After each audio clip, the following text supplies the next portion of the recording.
Alright, so what's going on, everybody?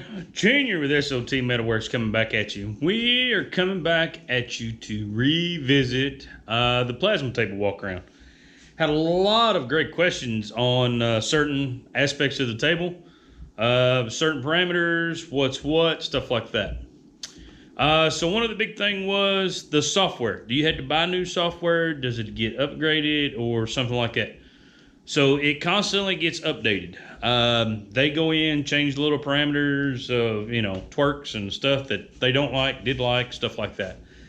Now, that being said, when they do come out with a new version, a new all-around version, when they upgrade from 5 to 6, 6 to 7, stuff like that, you do have to purchase that new software. It's kind of pricey, I'm not going to lie. But there are some options to go in and change certain things. So it's not too terrible.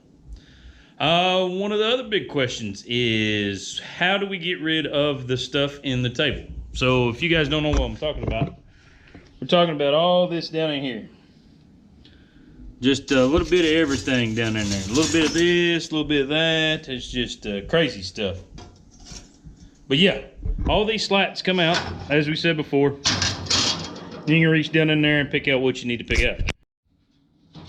Now, that being said, so this table has run for almost 2 years now. Probably pretty close to that. Something like, I can't remember. Whatever. This table has run for quite a long time. And as you can see, it's not full by any means yet. We're fixing to clean it out.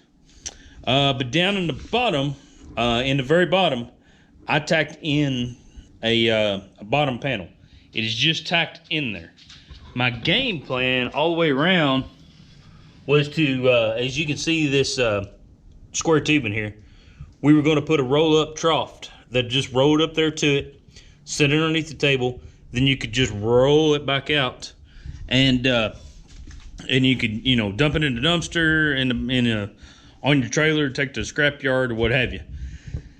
That has not worked out for me because I'm a little limited on storage in this garage, which is, it's not really a bad thing. It's just something I had to overcome and look at a different way of doing it. Right now, it's all manual. I'll take a good 2-3 hours, get everything I need out of it, put it on a trailer when I'm ready to go to the scrapyard, haul it off, do what I need to do with it. The roll around cart idea would have been great.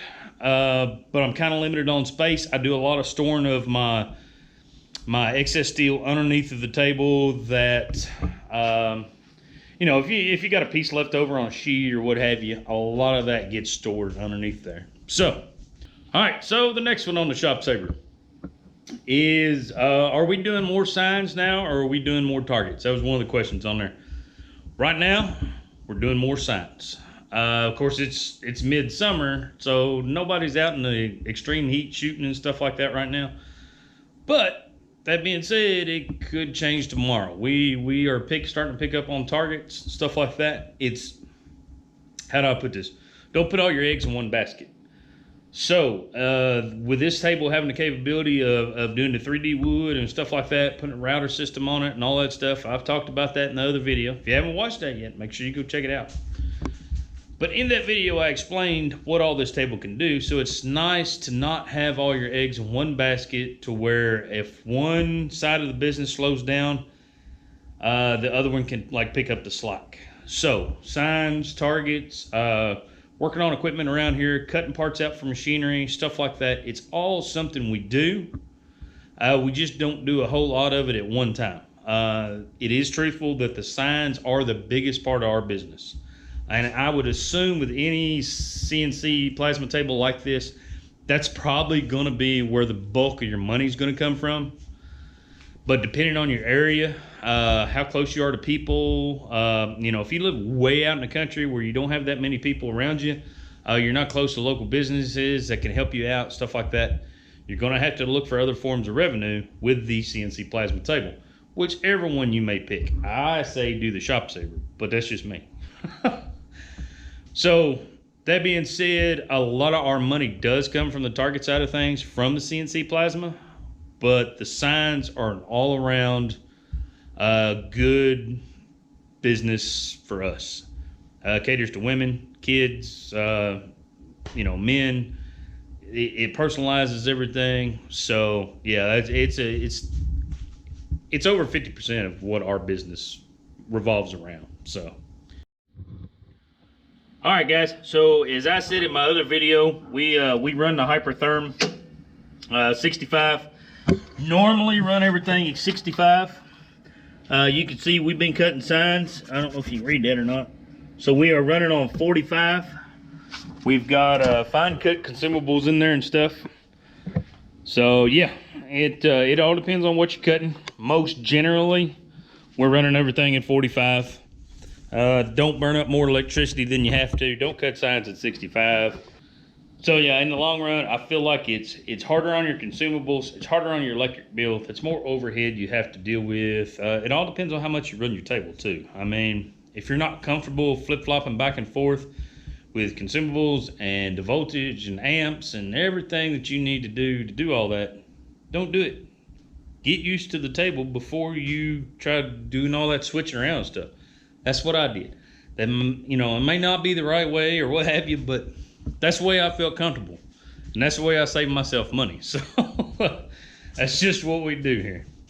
So the other one was, what is the hardest part about the CNC plasma? So I'm going to tell you right off the bat, designing signs is probably the hardest part. There's more time spent on the computer than there ever will be running this table.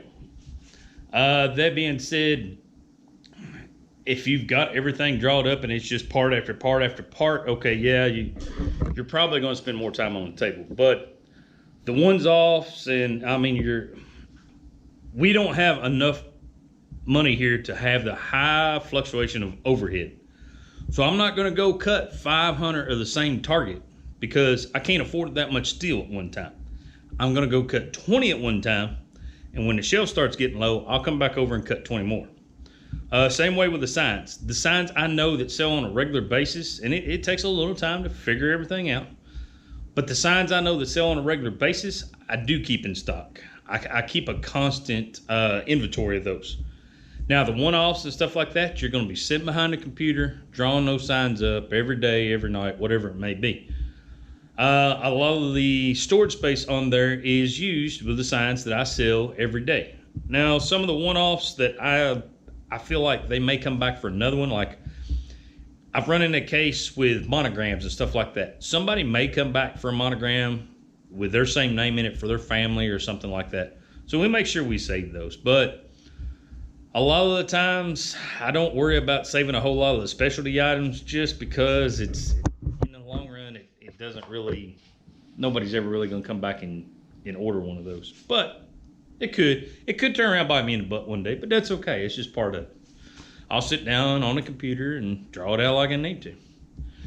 But the last one we want to go over with today is loading steel on the table. So I was going to set you guys up over here. Now, this being said, this is all just sheet steel right now that we load on the table for cutting signs.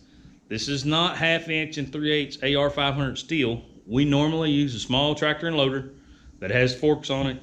We fork it on the table, set it where we need to set it at, cut our targets and stuff like that, and do it that way. And hopefully I can get a video of that one day.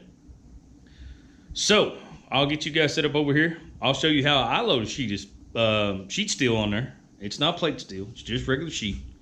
16 gauge, 14 gauge, 16 gauge.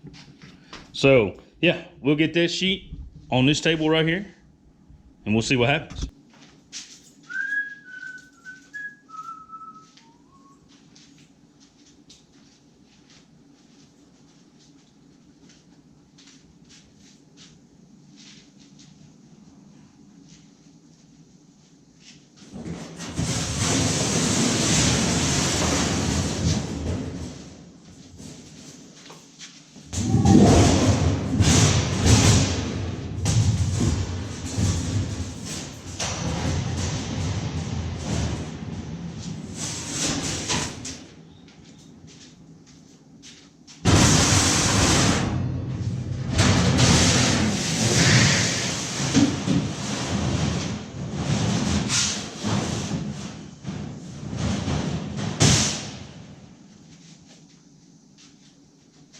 right, guys, that's all there really is to it. It's not that hard. It's not that difficult. All right, guys, so you've seen us load up the sheet of steel on the table there. What I do just for me is I come in here with my little flat strap. I will set this end of the table, or the sheet of steel. Now I'll come down here and I'll set this end. It's just a little small gauge. Now, that being said, the only reason I do that is because I try to save this paint as much as possible. I will come back in later where you can see where I've slid these sheets of steel up here on this table. And I'll put me another coat of paint on here probably this fall. And just try to save this table as long as I can. The longer I save the table, the better off I am. The better it looks if I go to resell it, the better it looks if somebody comes and sees my stuff, as far as business wise and everything like that. That being said, I go through about once a week and clean this whole table. Not with soap and water and detergent and all that stuff. I go through, I make sure I grease the rails, I make sure I blow everything out as far as the motors and tracks and everything like that. I try to keep this table as clean as possible. Yes, it does have dust and dirt and all that stuff on it. And it ain't been cleaning time yet. But it's going to have that, guys. It's a welding shop. That's just part of it. It's going to have that.